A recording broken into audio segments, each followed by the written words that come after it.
फडणवीस, शिंदे और पवार की तिकड़ी ने एक बार फिर से बाजी मार ली है और इसमें सबसे बड़े अभिमन्यु कह लीजिए, चक्रव्यूह भेदने वाले कह लीजिए, वो बने हैं देवेंद्र फडणवीस, जिनका रोल रिवर्सल हुआ है एकनाथ शिंदे के साथ। एकनाथ शिंदे ने उप मुख्यमंत्री की भूमिका स्वीकार की है, तो वहीं मुख्यमंत्री पद की शपथ ली है आज देवेंद्र फडणवीस ने। और जैसा हमने पहले भी आपको बताया, इस बार की रिकॉर्ड जीत जिसमें 133 एमएलए जीत कर आए हैं भारतीय जनता पार्टी के। आज तक इस तरह का ऐतिहासिक परफॉर्मेंस यहां पर नहीं किया था भारतीय जनता पार्टी ने। कांग्रेस ने एक वक्त पर जबरदस्त जीत हासिल की थी, प्रचंड जीत, लेकिन बीजेपी के लिए ये सबसे बड़ी जीत कहलाएगी। और इसीलिए अगर आप देखिए महाराष्ट्र कैसे सबसे बड़ी रणभूमि रहा है। अगले साल 100 साल हो जाएंगे आरएसएस की स्थापना के। नागपुर से ही देवेंद्र फडणवीस आते हैं और तीसरी बार उसी नागपुर वाले देवेंद्र फडणवीस को मुख्यमंत्री बनते हुए महाराष्ट्र देख रहा है। अगले साल अपनी स्थापना के 100 साल संघ पूरा करने वाला है। संघ से बहुत करीब रिश्ता है, संघ के सेवक के तौर पर अपने आप को खुलकर कहते हैं देवेंद्र फडणवीस। और देवेंद्र फडणवीस को इस नजरिए से भी देखा जा रहा है कि जो महाराष्ट्र का एक सपना था बीजेपी का, 1980 में यहीं पर स्थापना हुई थी और अटल बिहारी वाजपेयी ने, जैसा कि हमने आपको बताया, ये कहा था उस मंच से, बांद्रा रिक्लेमेशन ग्राउंड से 44 साल पहले कि अंधेरा छटेगा, सूरज निकलेगा, कमल खिलेगा। और ऐसे खिला है कि देखिए रिकॉर्ड बन गया है। और जिस वक्त ये उन्होंने कहा था, तब भारतीय जनता पार्टी का प्रदर्शन उसके तुरंत बाद वाले चुनाव में 2 लोकसभा सीट तक रह गया था। किसी को यकीन नहीं हो रहा था कि भाजपा महाराष्ट्र में दोबारा यहां तक पहुंच पाएगी। फिर धीरे धीरे उन्होंने अपने पांव जमाए और आज की स्थिति में भारतीय जनता पार्टी लगातार तीसरी बार 100 से ज्यादा सीटें जीतने वाली पार्टी महाराष्ट्र में बनी है। 1995 के बाद महाराष्ट्र में एक भी पार्टी 100 से ज्यादा सीटें नहीं जीत पाई थी। 2014 के बाद हम देख रहे हैं कि यहां पर वो जीत रहे हैं। प्रधानमंत्री नरेंद्र मोदी ने रायगढ़ में हुई एक सभा में कहा था, दिल्ली में नरेंद्र और महाराष्ट्र में देवेंद्र। आज आखिरकार यह बात साफ हो गई है कि सचमुच में दिल्ली में नरेंद्र और महाराष्ट्र में देवेंद्र फडणवीस यानी देवेंद्र, इनकी सरकार 1924 की तस्वीरें हम आपको दिखा रहे हैं। देवेंद्र फडणवीस की बहुत ज्यादा बदलाव नहीं आया है उनके चेहरे या शख्सियत में, कई बार ऐसा लगता है, लेकिन तब 44 साल के थे, आज 54 साल के हैं। संघर्षरत तरीके से उन्होंने, जब 2022 में उनको मुख्यमंत्री पद की भूमिका दी गई तो उन्होंने वो पद भी स्वीकारा।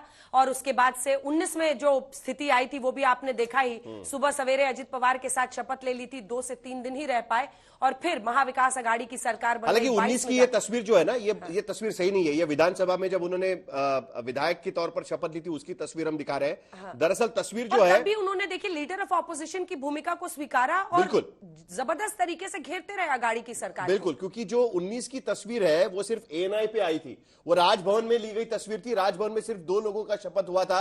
2014 की ग्रैंड सेरेमनी थी, वानखेड़े स्टेडियम में पहली बार महाराष्ट्र के मंत्रिमंडल की शपथ ली जा रही थी। 2024 में हम यहां पर देख रहे हैं कि एक बार फिर आजाद मैदान से, और तब आरआर पाटिल जिंदा थे, आपको याद होगा। आरआर पाटिल ने महाराष्ट्र विधानसभा में 2014 में कहा था कि कम से कम एक शपथ विधि तो आजाद मैदान में होना चाहिए। 2024 में आखिरकार ये शपथ विधि हो चुका है। मुस्तफा हमारे सहयोगी हमारे साथ जुड़ रहे हैं, तमाम दिवेश आप भी हैं। मुस्तफा, जल्दी से दिखाइए, अब लोग निकल रहे होंगे, किस तरह का जोश है कार्यकर्ताओं में और जो लोग आए थे आज ये शपथ ग्रहण देखने।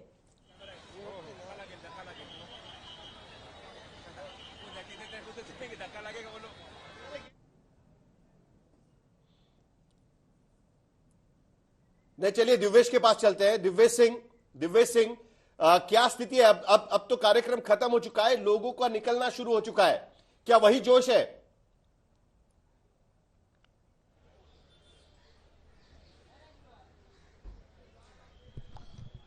जी, आपको बता दें कि अभी अभी पीएम मोदी का कॉन्वॉय यहां से निकला है और बहुत मात्रा में जो अभिभावक, जो कार्यकर्ता यहां पर जमे थे उनका भी निकलना शुरू हो गया है। जो डिग्निटरीज थे, सबसे पहले पीएम मोदी का कॉन्वॉय यहां से निकला है। यहां पर बहुत सारी जगहों पर वीवीआईपी मूवमेंट की वजह से जैमर लगा हुआ है, इसीलिए थोड़ा कम्युनिकेशन में प्रॉब्लम्स आ रही है। पर आपको बता दें कि अब धीरे धीरे मैदान, आजाद मैदान से जो कार्यकर्ता है, जो नेता हैं, उनका निकलना शुरू हो गया है। मेरे पीछे का जो रास्ता है आप देख सकते हैं कि ये धोबी तालाब की तरफ बढ़ने वाला रास्ता है और यहां से अब भारी मात्रा में मूवमेंट शुरू हो गया है वीवीआईपीज का। जो मुख्यमंत्री आए हुए हैं, अन्य राज्यों के जो कैबिनेट मिनिस्टर्स आए हुए हैं, केंद्र सरकार के, अन्य जो डिग्निटरीज सेलिब्रिटीज आए हुए हैं, उद्योगपति आए हुए हैं, वो सारे ही धीरे धीरे करके अब निकल रहे हैं। सुनने में ये आ रहा है कि पहली कैबिनेट मीटिंग अब महाराष्ट्र सरकार की हो सकती है।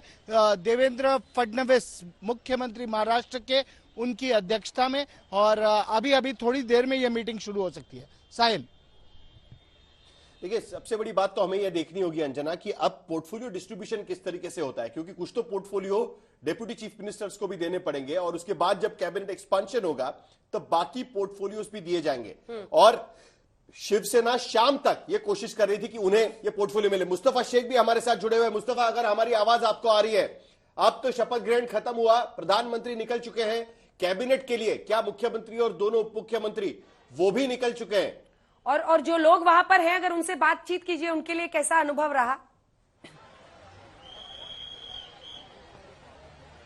जी बिल्कुल, आजाद मैदान के बाहर के दृश्य आप देख रहे हैं। यहाँ पर आप कह सकते हैं शपथ ग्रहण समारोह खत्म होने के बाद सभी लोग जो है वो धीरे धीरे निकल रहे हैं। वीआईपी गेट से भी आप कह सकते हैं प्राइम मिनिस्टर निकले हैं, उसके पीछे पीछे जो सभी वीवीआईपीज हैं वो निकल रहे हैं। फिलहाल पुलिस ने इस यहाँ पर बैरिकेडिंग की हुई है, उसके साथ साथ आप कह सकते हैं लोगों को दूसरी तरफ से छोड़ा जा रहा है। कहीं ना कहीं बीजेपी के जो नेता है उनके लिए ये एक ऐतिहासिक पल है कि देवेंद्र फडणवीस फिर से मुख्यमंत्री के तौर पर शपथ लेते हुए नजर आ रहे हैं, और ये एक बड़ी बात आप कह सकते हैं कि उनके लिए रहेगी। जो बीजेपी के कुछ कार्यकर्ता यहाँ पर हैं उनसे बात करने की कोशिश करते हैं। कहाँ से आए सर आप? हम रायगढ़ महाड़ से आए हैं। देवेंद्र जी ने फिर से मुख्यमंत्री की शपथ ली है, कार्यकर्ता के तौर पर कैसा महसूस हो रहा है? अभी समृद्ध महाराष्ट्र बनाने के लिए और अपना लाड़की बहन जो होती है उनके लिए, और जो किसान है वो किसान को बेनिफिट देने के लिए देवेंद्र जी समर्थ हो गए। जितना भव्य कार्यक्रम था देख करके क्या लगा? ऐसा आज लग रहा है कि दिवाली दसरा है, ऐसा आज लग रहा है। थोड़ा सा त्योहार है ऐसा लग रहा है। आप कहाँ से आए?